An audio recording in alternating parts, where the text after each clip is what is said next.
অন্ধকার নামলেই কি সবকিছু শেষ হয়ে যায়, নাকি তখনই শুরু হয় এমন কিছু যা আমরা দেখতে পাই না? স্বাগতম আপনাদের হরর জোনে, যেখানে প্রতিটি গল্প লুকিয়ে আছে ভয়, রহস্য আর অজানা সত্য। আজকের এই গল্পটি হয়তো আপনাকে ভাবতে বাধ্য করবে, আপনি সত্যিই একা আছেন তো?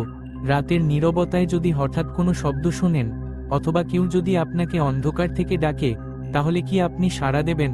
সাবধান, কারণ কিছু ডাক আছে যেগুলোর উত্তর দিলে ফিরে আসার পথ থাকে না। তাই আলো নিভিয়ে হেডফোন লাগিয়ে প্রস্তুত হয়ে যান, কারণ এখন শুরু হতে চলেছে একটি ভয়ঙ্কর অভিজ্ঞতা যা আপনার মনে থেকে যাবে অনেক দিন। শেষ রাতের কুয়াশা। শহর থেকে অনেক দূরে পাহাড় ঘেরা একটি ছোট্ট গ্রাম। গ্রামের শেষ প্রান্তে ছিল একটি সরু রাস্তা, যেটি পুরনো শ্মশানের পাশ দিয়ে জঙ্গলের দিকে চলে গেছে। দিনের বেলায় রাস্তাটি একেবারেই সাধারণ, কিন্তু রাত নামলেই পুরো এলাকাটি ঘন কুয়াশায় ঢেকে যেত। গ্রামের মানুষ সেই রাস্তা এড়িয়ে চলত, কারণ তাদের বিশ্বাস ছিল রাত 12টার পর ওই রাস্তায় একজন অচেনা মহিলা দেখা যায়। সে রাস্তার পাশে দাঁড়িয়ে থাকে এবং পথচারীদের নিজের বাড়ি পৌঁছে দেওয়ার কথা বলে। যারা তার সঙ্গে যায় তাদের কাউকে আর কখনো ফিরে আসতে দেখা যায়নি। রাহুল এসব গল্পকে কুসংস্কার বলে মনে করত। এক রাতে তাকে পাশের শহর থেকে মোটরবাইকে করে বাড়ি ফিরতে হচ্ছিল। কাজ শেষ হতে অনেক দেরি হয়ে যাওয়ায় ঘড়িতে তখন রাত 12টা 20। অন্য রাস্তা দিয়ে গেলে প্রায় 1 ঘন্টা বেশি সময় লাগত, তাই সে সেই পুরনো রাস্তা ধরল। কিছু দূর যাওয়ার পর চারপাশে কুয়াশা ঘন হয়ে গেল। মোটরবাইকের হেডলাইট ছাড়া সামনে কিছুই দেখা যাচ্ছিল না। হঠাৎ সে রাস্তার পাশে একজন মহিলাকে দেখতে পেল। সাদা শাড়ি, লম্বা চুল, মাথা নিচু করে দাঁড়িয়ে আছে। রাহুল বাইক থামালো। আপনি এখানে একা দাঁড়িয়ে আছেন কেন? মহিলাটি ধীরে মাথা তুলল, তার মুখ ফ্যাকাশে। সে বলল, আমাকে একটু সামনে পৌঁছে দেবেন? রাহুল জিজ্ঞেস করল, কোথায় যাবেন? মহিলাটি রাস্তার দিকে আঙুল দেখিয়ে বলল, আর একটু সামনে, তারপর বাঁদিকে। রাহুলের মনে একটু সন্দেহ হলো, কিন্তু এত রাতে একজন মহিলা একা দাঁড়িয়ে আছে দেখে তার খারাপ লাগলো। সে বলল, উঠুন। মহিলাটি বাইকের পেছনে বসল।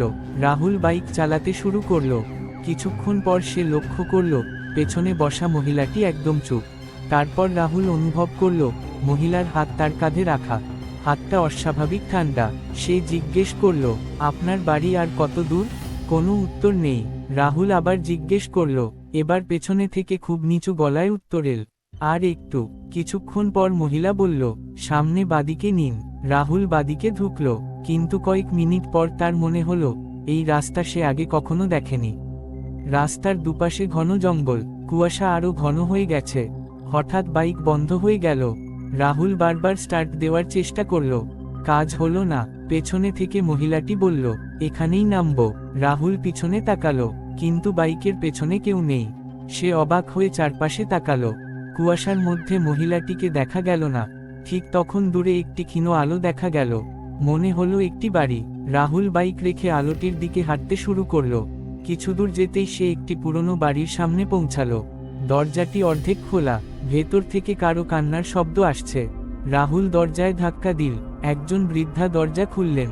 রাহুল বলল, একজন মহিলা আমাকে এখানে নিয়ে এসেছিলেন। তিনি কোথায়? বৃদ্ধার মুখের রং বদলে গেল। কেমন দেখতে? রাহুল মহিলাটির বর্ণনা দিল। বৃদ্ধা কয়েক মুহূর্ত চুপ করে রইলেন, তারপর বললেন, তুমি ওকে দেখেছ? হ্যাঁ, বৃদ্ধা কাপা গলায় বললেন, ও আমার মেয়ে। রাহুল অবাক হয়ে গেল। বৃদ্ধা ঘরের ভেতর থেকে একটি পুরনো ছবি নিয়ে এলেন। ছবিতে একই মহিলা, সাদা শাড়ি, লম্বা চুল। রাহুলের বুক ধক করে উঠল। বৃদ্ধা বললেন, আমার মেয়ে 5 বছর আগে ওই রাস্তার কাছে মারা যায়। তারপর থেকে প্রতি রাতে সে কাউকে না কাউকে বাড়ি নিয়ে আসে। রাহুল পিছিয়ে যেতে লাগলো, কিন্তু আমি তো তাকে বাইকে করে নিয়ে এসেছি। বৃদ্ধা তার দিকে তাকিয়ে ফিসফিস করে বললেন, তাহলে তুমি এখনো বেঁচে আছো কিভাবে? ঠিক তখন বাড়ির বাইরে থেকে মোটরবাইকের হর্ন শোনা গেল। হর্ন 1 বার, 2 বার, 3 বার। রাহুল জানালার দিকে তাকালো। কুয়াশার মধ্যে তার বাইকটি দাঁড়িয়ে আছে, আর বাইকের পাশে সেই মহিলা। সে ধীরে ধীরে মাথা তুলে জানালার দিকে তাকালো। তার মুখে এবার কোনো চোখ নেই, শুধু ফাঁকা কালো গর্ত। মহিলাটি হাত তুলে ইশারা করল। বৃদ্ধা দরজা বন্ধ করে চিৎকার করে বললেন, ওর দিকে তাকিও না। কিন্তু ততক্ষণে দেরি হয়ে গেছে।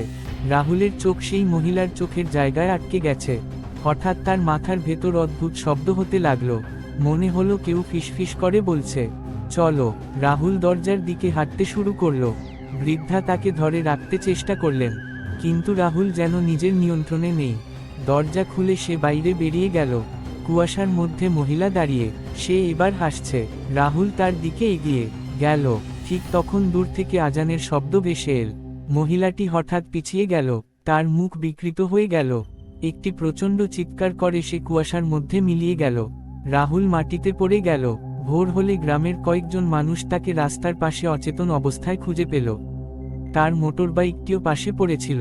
জ্ঞান ফেরার পর রাহুল সব ঘটনা বলল। গ্রামের বৃদ্ধরা তাকে বলল, তুমি ভাগ্যবান, ওই মহিলা যাদের নিয়ে যায় তারা আর কখনো ফিরে আসে না। রাহুল সেদিনই ঠিক করল, আর কখনো সেই রাস্তা দিয়ে যাবে না। কিন্তু কয়েকদিন পর রাতের বেলা তার ফোনে একটি অচেনা নম্বর থেকে একটি ছবি এল। ছবিতে দেখা যাচ্ছে রাহুল তার মোটরবাইকে বসে আছে, পেছনের সিটে সেই মহিলা, আর ছবির নিচে লেখা, পরের বার তোমাকে আর ছাড়ব না। তারপর থেকে রাহুল যখনই গভীর রাতে একা থাকে, তার বাইকের পেছনে কেউ বসার অনুভূতি পায়। কাঁধে ঠান্ডা হাতের স্পর্শ অনুভব করে, আর কানে ভেসে আসে সেই একই কণ্ঠ। আর একটু সামনে, আজও গ্রামের মানুষ বলে, রাত 12টার পর যদি ঘন কুয়াশার মধ্যে কোনো অচেনা মানুষকে রাস্তার পাশে দাঁড়িয়ে থাকতে দেখো, থামবে না।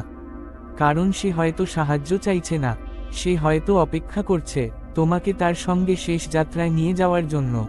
তো বন্ধুরা, আজকের ভয়ঙ্কর গল্পটি যদি আপনাদের ভালো লেগে থাকে, তাহলে ভিডিওটি লাইক করুন এবং হরর জোন চ্যানেলটি সাবস্ক্রাইব করতে ভুলবেন না।